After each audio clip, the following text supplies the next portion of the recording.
recording. Okay, so one of the things I did was, I'll just go ahead and say it. So I made the date for the test due on Monday. So Yes. some people will like think that's horrible.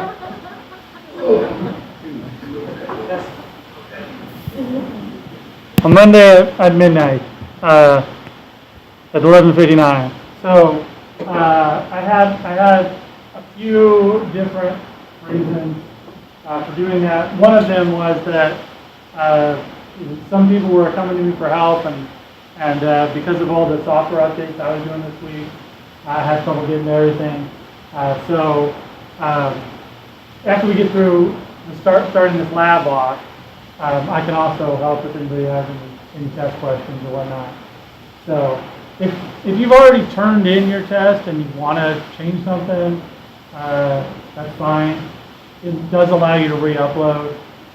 If it doesn't, you can just email them and say that supersedes whatever.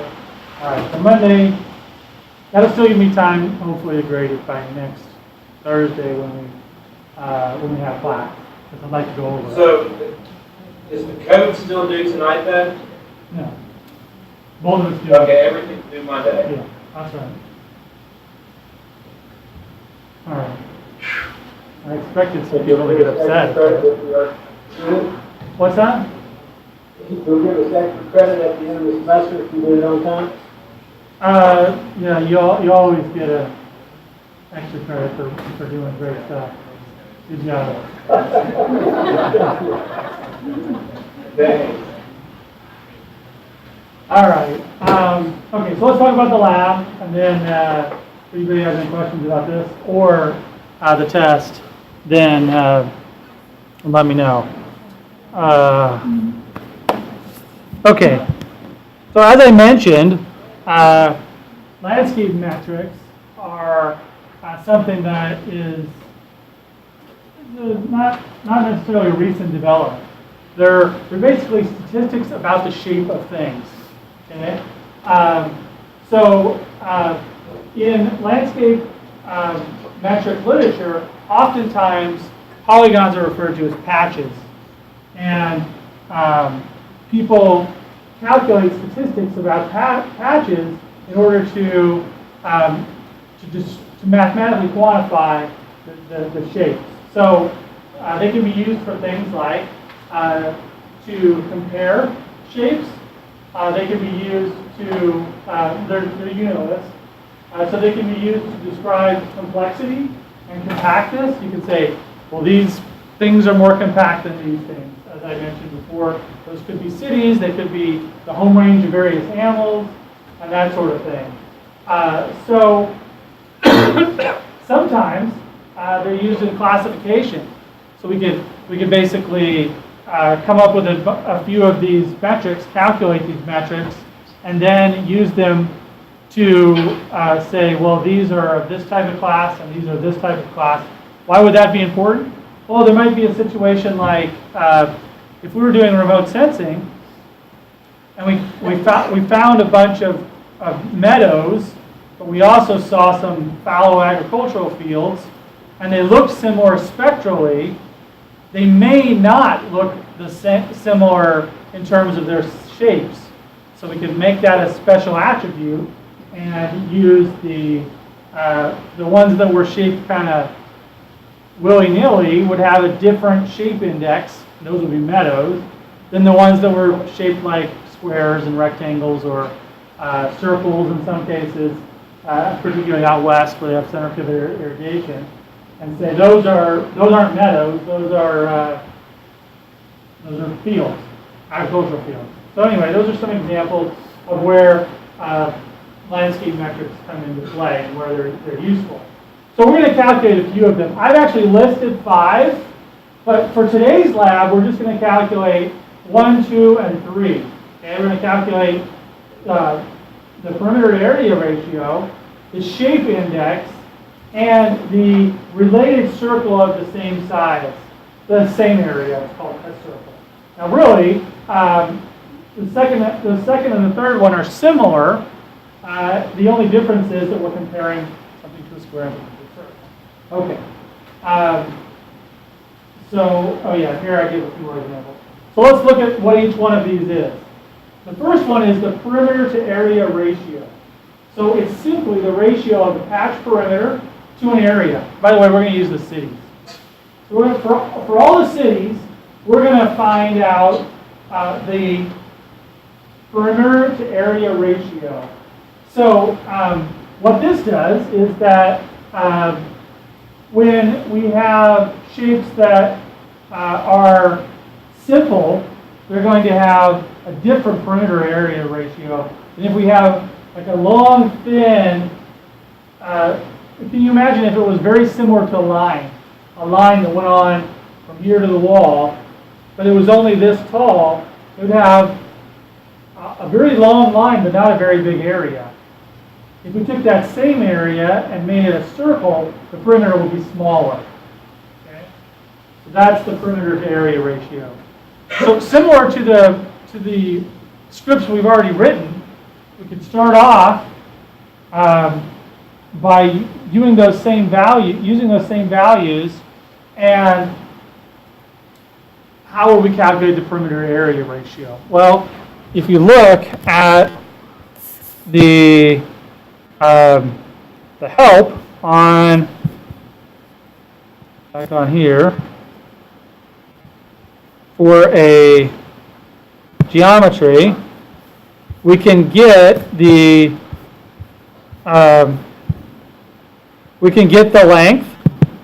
length of a linear feature, and we can get the area.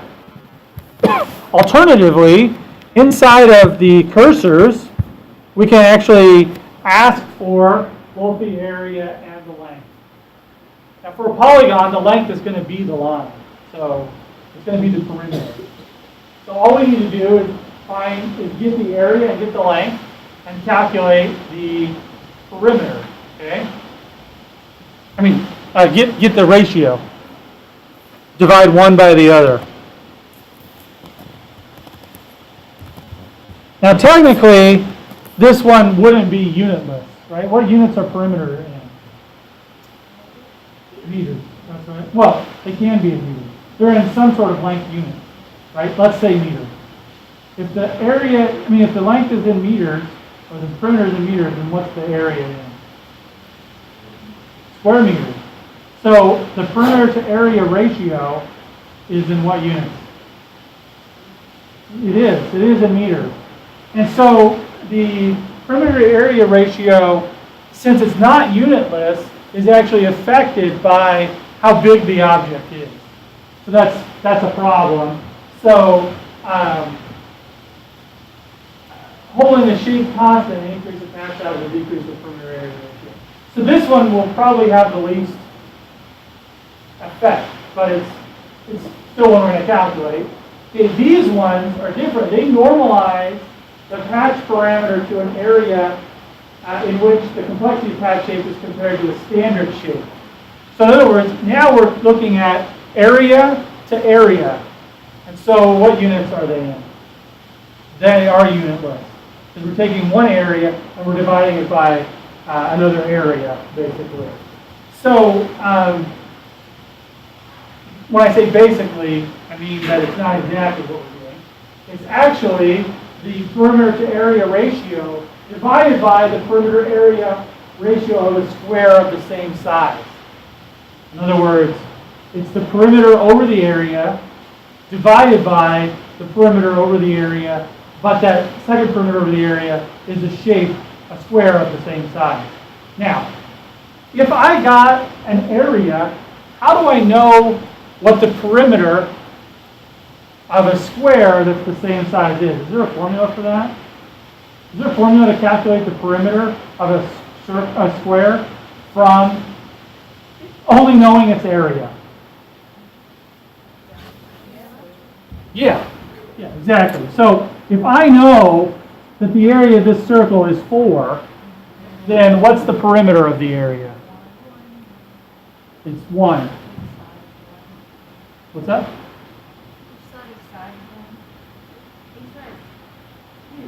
Each side is 2. Yeah. Why? Because how do I get that? Let's say that it's x. Yeah. So I take the square root of 4, or in this case, let's take the square root of 4 over here. What's the square root of 4? 2. So the square root of 4 is 2, so this is 2, this is 2, this is 2, and this is 2, right? So that is equal to 2. And then how do I get the perimeter? That's just going to be the square root of x. So how do I get the perimeter from this? What is the perimeter of this one? You guys know what perimeter is? 8. 1, 2, 3, 4, 5, 6, 7, 8. So another way to say this is times 4, right? So do it over here. This is the multiplication sign, times 4. So the general term is always this. So this is the way to calculate the denominator of this equation here. So, well, that's the perimeter. Okay. So the area is just x. So it's x, it's like that. That's the denominator of that formula. For maybe on the coast, if you can't read that, it says the square root of x times 4 divided by x. Right? And then big old divide sign, and it would just be x divided by p, which is the perimeter. Okay? So this is the Denominator of the bigger. x is the denominator of both, really, yeah. Let's say you got x over p over square root of x times 4 over x. Yeah. I'll also write it like this because this may be confusing.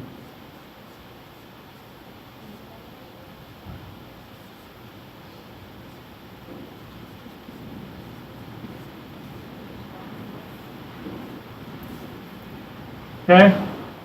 And then this actually needs that around it. There we go. I'm sure somebody else could work out the algebra even better, right? But that's the formula.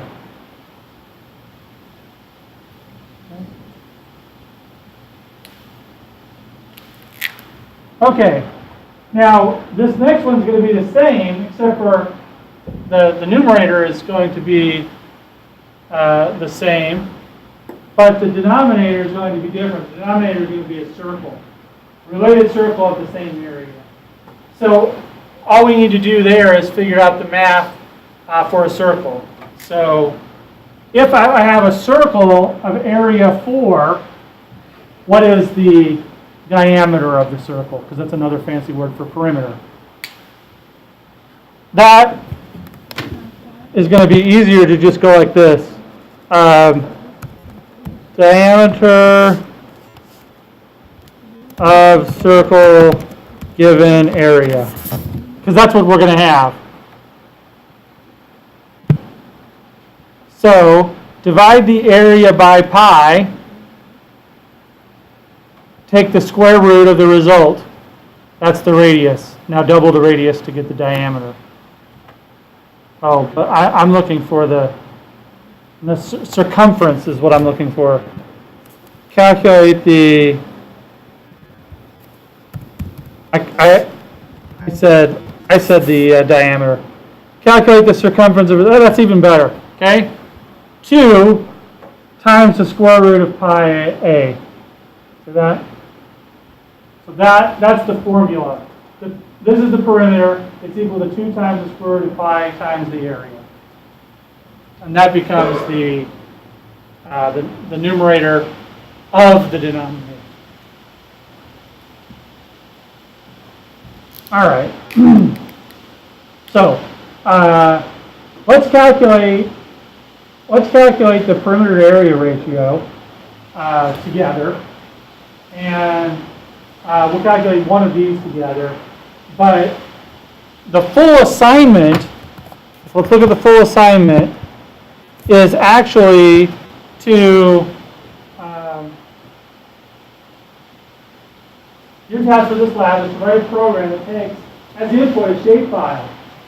and adds a field for each of the first 3 metrics discussed above, then tabulates the appropriate value into the field. You should have added 3 fields. So we're going to add 3 fields, calculate these values into them, and then we'll be done. Okay? And I'm debating whether or not to say you had to do this in the toolbox or not. Let's just not say. Just say you don't even have to do it in the toolbox. You just write a script, and the script, just at the top, it'll have a shapefile.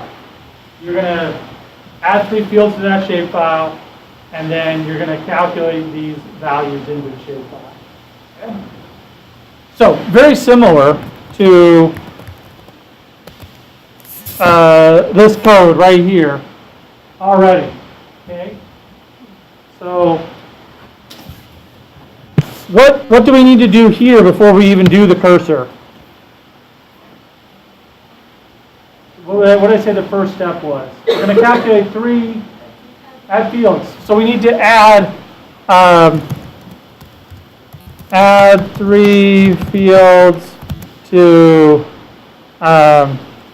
input. In fact, we don't even want to do this yet, right? Because we need to get some of those fields that are empty, that don't have any data in them. All right, so we need to add 3 fields that are empty. Then we need to get the search. Then we need to do the update cursor. Why does it need to be an update cursor? Yeah, we're changing the value of the rows. We're not adding new rows. If we're adding new rows, that's where it needs to be an insert cursor. That's for next week. Okay? But if we're adding new, if we're changing the values in the field, it needs to be an update cursor. If all we're doing is looking at data, it doesn't need to be, then it's just a search cursor. Okay. All right. So we do need the name field. Well, we don't really need it, but it'd be kind of nice to see the results as we're going. So we also need these other fields. What other fields do we need? Well, we need the fields we create, so let's go ahead and create them before we get too far. And we need to get the perimeter and the area right out of the box. Okay. All right, so how do we add 3 fields? That's in ArcMap, add field. That's something that we've done before. We've added fields before. What's that? Well, not exactly. Sorry. All right. Remember when we did this kind of thing, add fields? Now, what kind of fields do we want?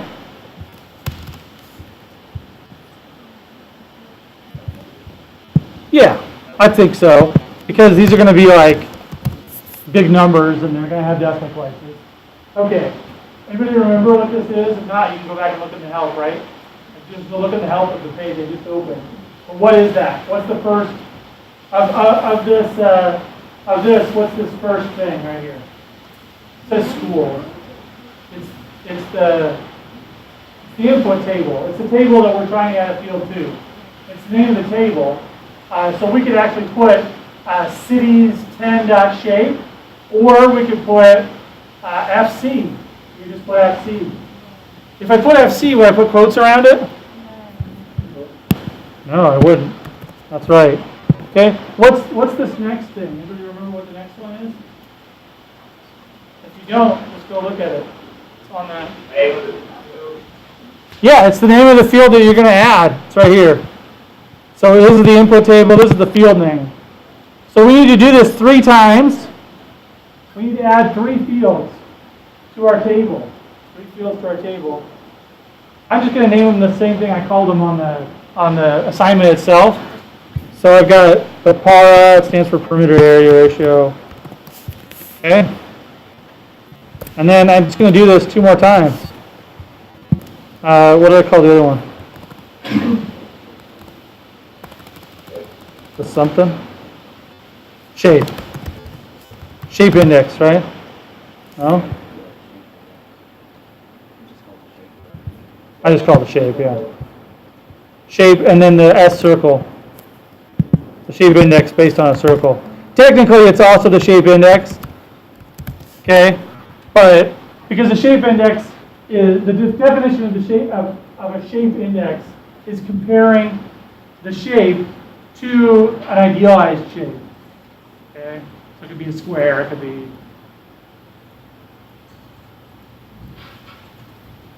Yeah. So if what you're saying is in the shape index, what you're doing is saying the closer it gets to a square, the closer the value is going to be to 1. If in the second one you're saying the closer it is to a circle, the closer the value. The S circle, the closer it's going to be to a 1.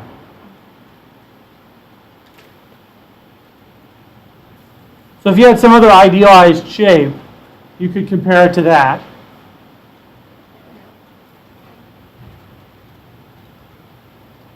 All right, so now the fields that we need are going to be all three of these fields, and we also need to get the shape length and the shape area out of here. How do we get those? There's actually two ways to do it that we talked about today.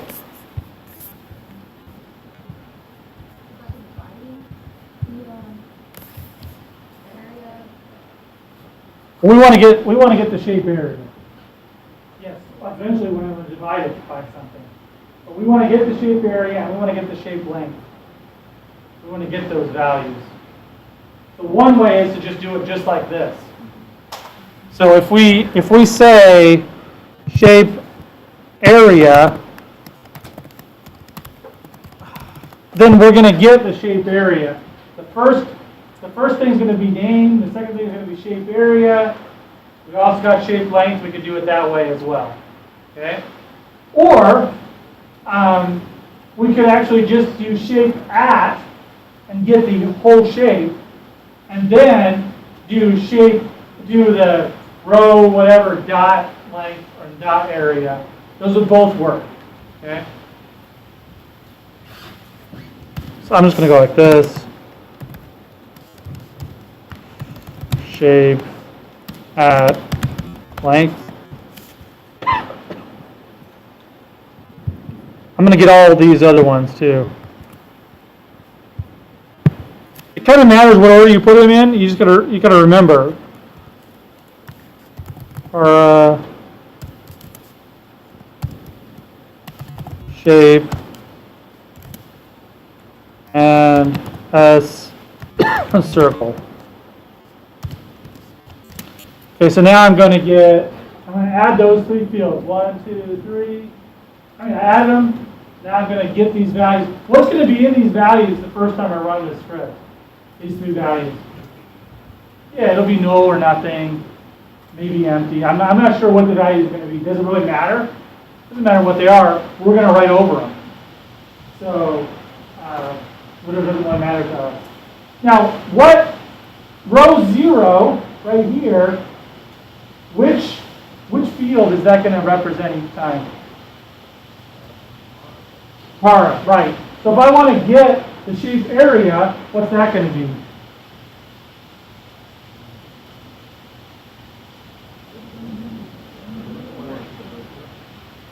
0, 1, 2, 3, 4. Right? Exactly. Okay? So before I get too far on, I'm just going to delete all this stuff. Yeah. So I understand the field where R shape and S circle are coming from in main 10. Would you re-explain what each field shape at area and shape at what you thought? Yeah. I think that's the hardest concept in this script. So you wouldn't disagree that, or you know that there's a field called shape, right? What's stored in there is actually a complex shape that is, in this case, a polygon. if I want everything that's in there, if I want that whole thing, I just write shape at, and it will give me the geometry object for that feature. Okay? As a shortcut, once I have the geometry object actually has a method to ask for its shape, for its area and its perimeter. It has a method to get its centroid. It has a method to actually convert it to JSON. But as a shortcut, I can, instead of asking for the whole shape, I can ask for just its area, or just its length, or just the centroid, or just the true centroid.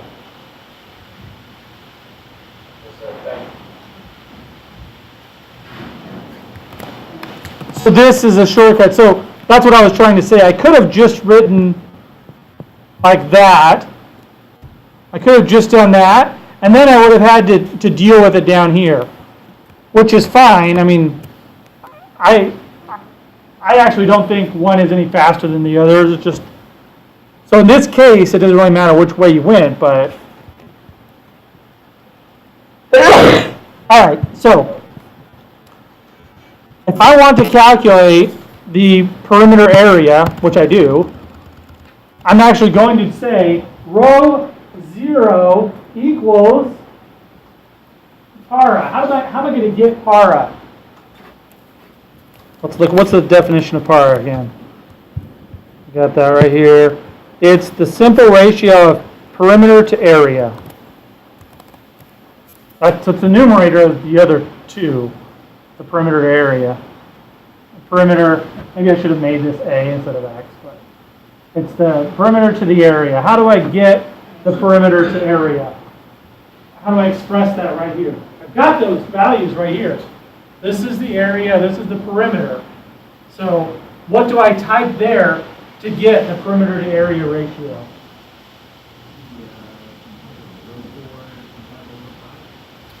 Rho 4, 0, 1, 2, 3, 4, divided by rho 5.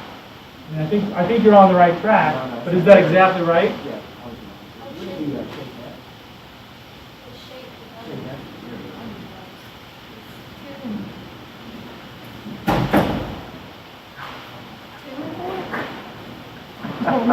You know what? I noticed something that I made. This is one of the fields I'm creating. What's going to happen when I try to create a field called shape? It's already in there. It's gonna. So maybe I should just call this like S square or SQR. So this is the shape This is the shape index for a square. This is the shape index for a circle. Okay. So that was confusing. Okay. So which of these columns represents the perimeter?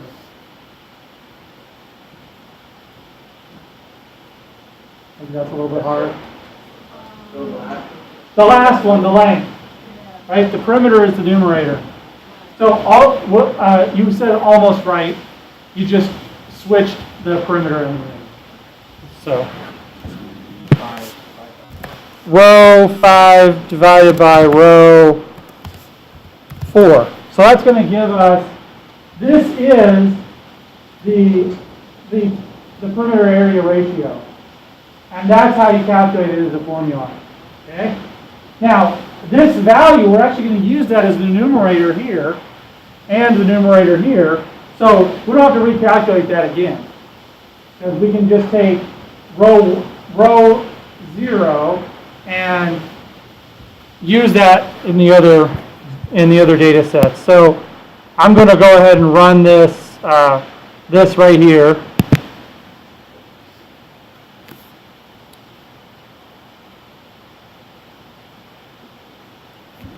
We may stop there because that's getting really close to having it done. Okay, I got to close it in ARC. Maybe I just need to click off of it. Let's try just clicking off of it. I'll try it. I'll go back to here.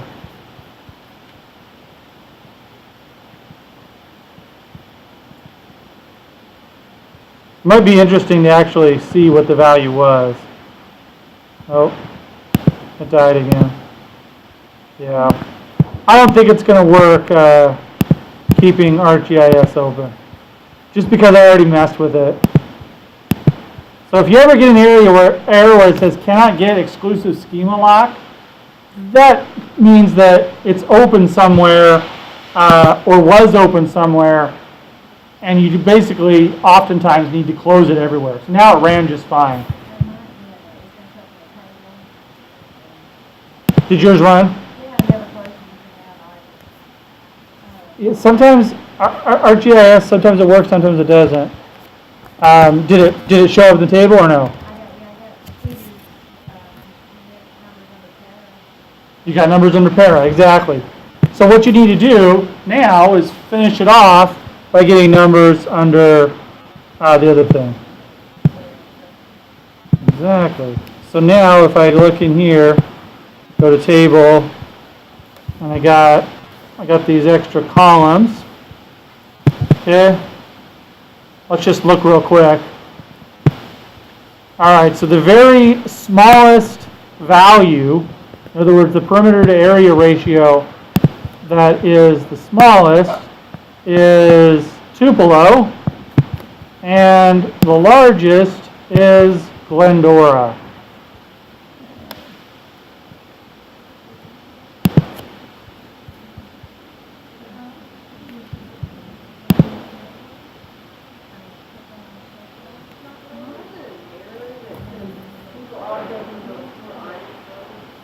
Okay, you probably kept this as a search history. So that wasn't the issue? Oh, okay. All right. I'm going to close I'm going to close this guy down here. Okay. So the row 2 is going to be equal to what? And then row 3 is going to be equal to what? Well, in both cases, it's going to be row 0 divided by something.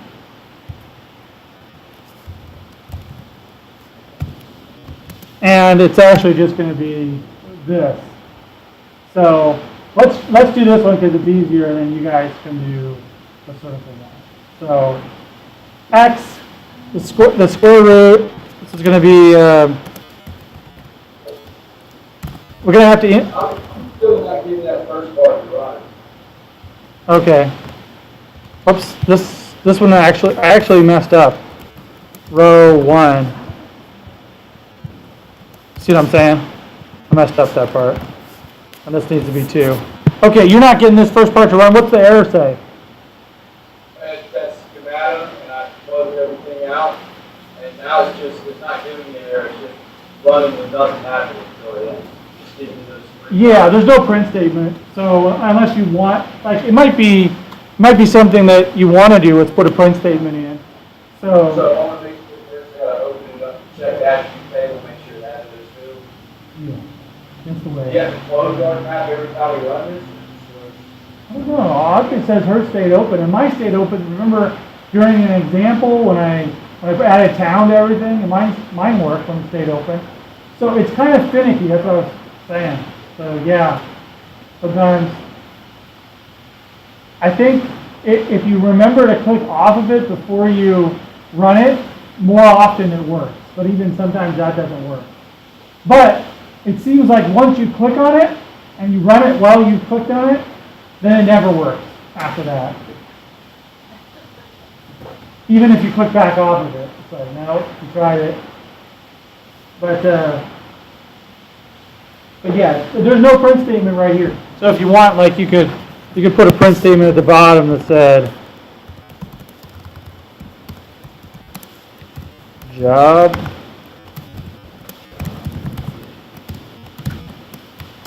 Something like that. So now it would actually run. So this is still going to be row 0 divided by something. Okay? It's going to be this. Now you're going to have to import math to do a square root, or what somebody said, was it somebody here said on the very first week? Do you remember the what does this operator do? Yeah. So, or was it this? It's times in Python. Okay. So you could do x is the area. So that's row. What's the area? 5, 4. You could do something like this. Then you wouldn't have to import math. Divided by. Oh wait, that's the. Yeah, that's right. And then you got to put all of this in parentheses. I'm going to comment this one out. You're going to have to import math anyway to get pi, unless you just, well, okay. You could just find pi and use it. Did anybody have a happy Pi Day during spring break? What? You've never heard of Pi Day? Yeah. Pi Day 314. I grew up with a Pi Day. My oldest is Pi Day birthday.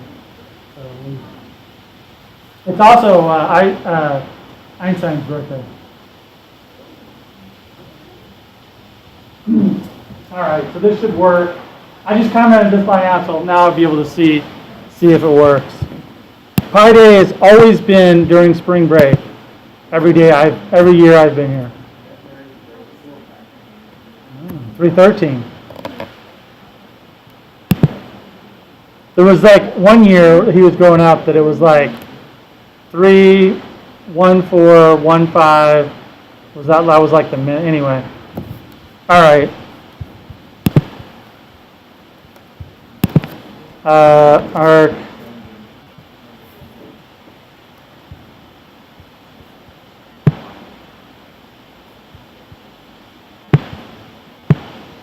All right, now this statistic is actually more interesting and more reliable because it's unitless. It doesn't matter how big the city is. And so this basically gives you an index of how close to a square it is. If it's 1, it's a perfect square. So this town, whatever it is, Woodland, is the closest to a square of all of the cities in Mississippi. Woodland. And then the furthest away from a square is Pelahatchie. Okay, Pelahatchie. Anybody ever been to Pelahatchie? Yeah, it's not that far away. It's up near Jackson.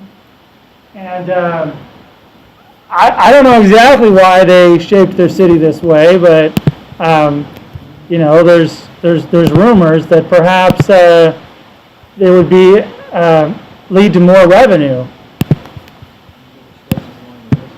It does stretch along the interstate. There it is. That's Pelahatchie right there.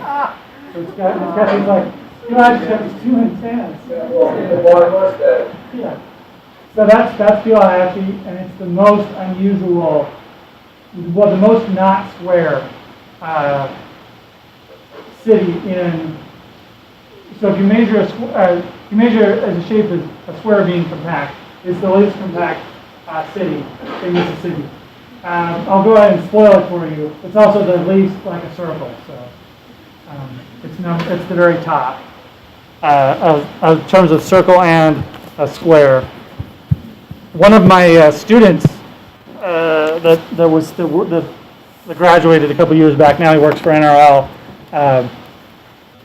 When he took this course, he was actually an intern there in Pelahatchie, so I thought it was pretty funny that he's like, oh yeah, they enforce this area, which I didn't know. Like in California, at least growing up, I don't think that on the interstate they ever had local cops. Yeah, Los Angeles Pearl does it way worse. Oh, really? Yeah. Pearl is over more toward Jackson. Well, maybe they just incorporated it and then they decided, or maybe it doesn't have anything to do with revenue. You know, it could be that they're trying to protect like if they ever do build off-ramps here, then they'll further incorporate. But they're basically saying this is our area to incorporate into in the future. So Hattiesburg has its own little tail that we pointed out before. So. Yeah, that's going south toward, it goes all the way actually past the Fort Jackson gate. Okay, so we really finished most of that. So what I'm going to do here is, unlike last week, I'll give you a glimpse forward. Let's look at one of your assignments for next week will be to do this. This related circumscribing circle. Okay? So I've included, it's already there. It's already in the, well here, sorry, I messed up. There you go. I've included this sec.pi. And sec.pi has a function in it. And that function is called make circle. And all these other functions are necessary for this function to run. It calls these functions. So kind of like earlier, you don't need to know the nitty-gritty of all the reasons why this works. In fact, I copied this from somebody else. But what make circle does is it takes a list of tuples, or a tuple of tuples, that are points. So it wants all of the points in,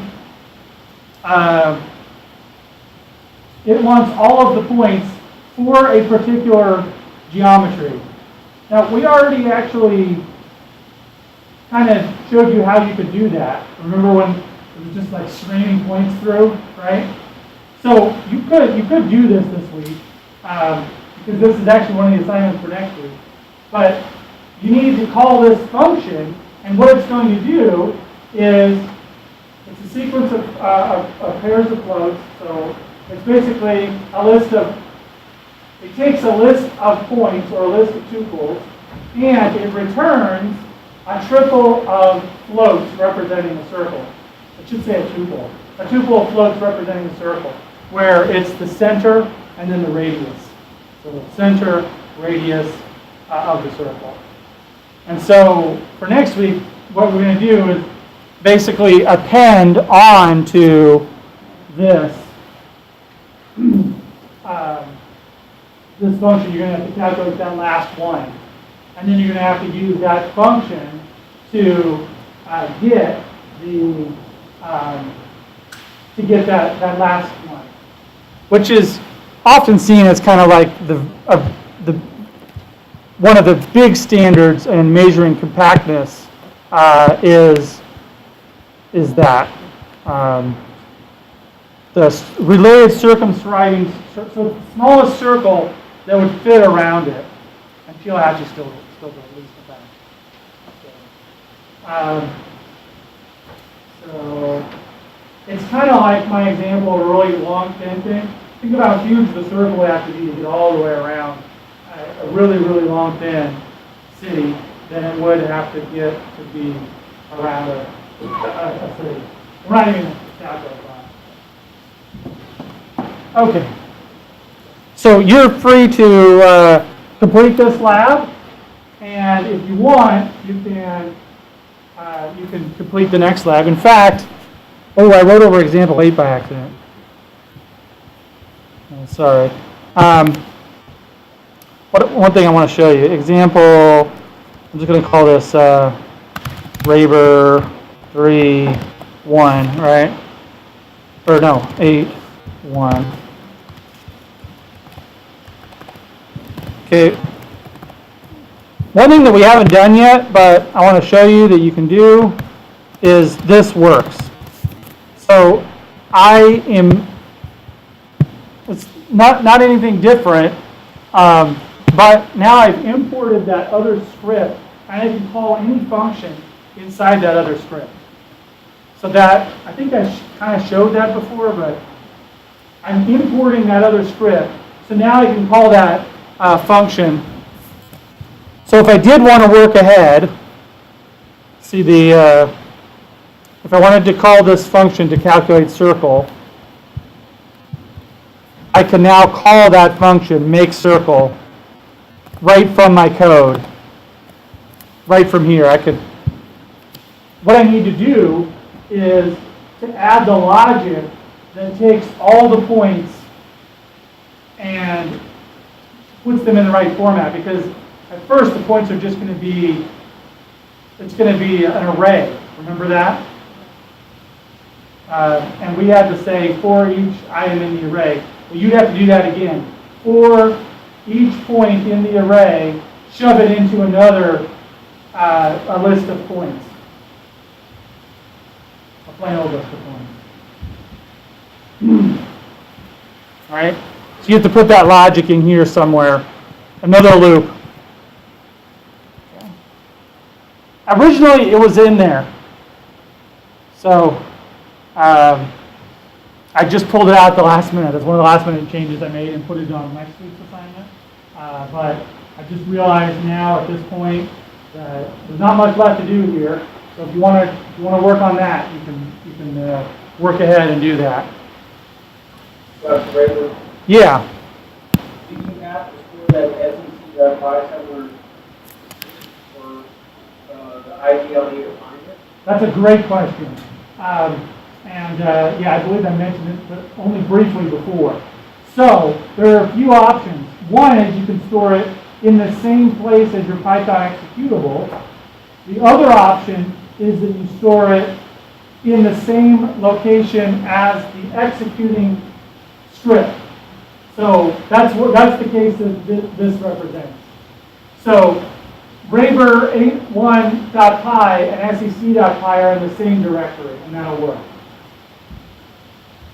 So any script that's stored in the same directory, you can import it using this same syntax. Then the third option is to set up an environmental variable, a path variable to any path, and then you could put a bunch of scripts in there, and it would also work in that way. But the way I usually do it is, if I have multiple scripts that I'm using for a project, I put them all in the same directory like this. Because sometimes it's just easier to organize your code. You know, put your functions in one file, and put your main code in another file.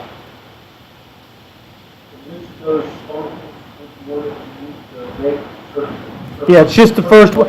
It's just the first one where I added these comments, and so it's just this first one. These other ones are just support functions.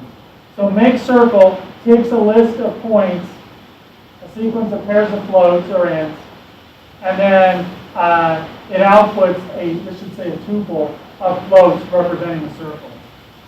So it's a centroid and a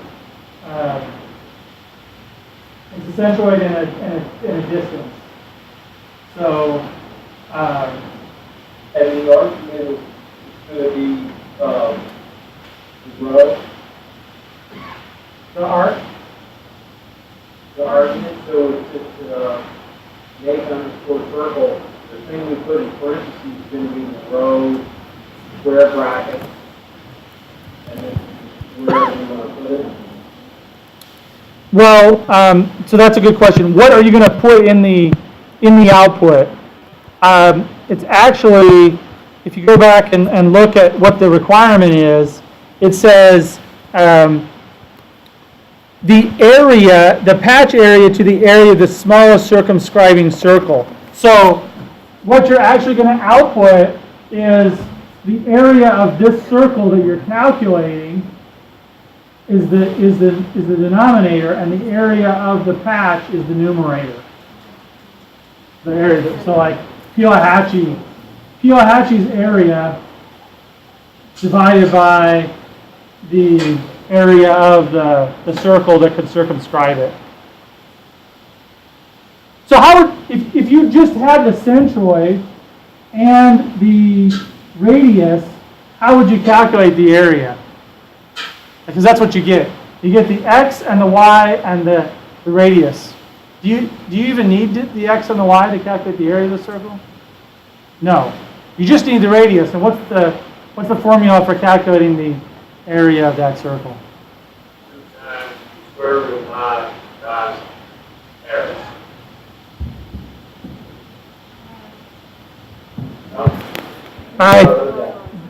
Yeah. I was in my head, I was trying to figure out if that was the same as what he said. Pi r squared is the right. Yeah. So pi r squared. So really, you just need this third value out of that tuple. So when it creates that tuple, it's gonna have 3 values. So the return function here, when it returns this value, that value is going to be x, y, radius. So to get that value, if you've called it circle, then you say circle bracket bracket 2, which would be the third value, and then you multiply that by, you square that and multiply it by pi. Okay. All right. The reason why I moved it to next week is that we also are going to store that circle so we can actually visualize it. And I wanted to separate out reading geometries and writing geometries. So next week's writing geometries. But you're going to get 90% of the way there for one part. There's actually 2 parts to next week. If you attempt to do this a week early. Okay. Now I know some of you have some questions on the test. So if you do have questions, let me know. Actually, Cochran came and talked to me the whole time during my break. So I'm gonna go to the restroom real quick, and I'll be right back in like 5 minutes, and then I can answer questions on the tests.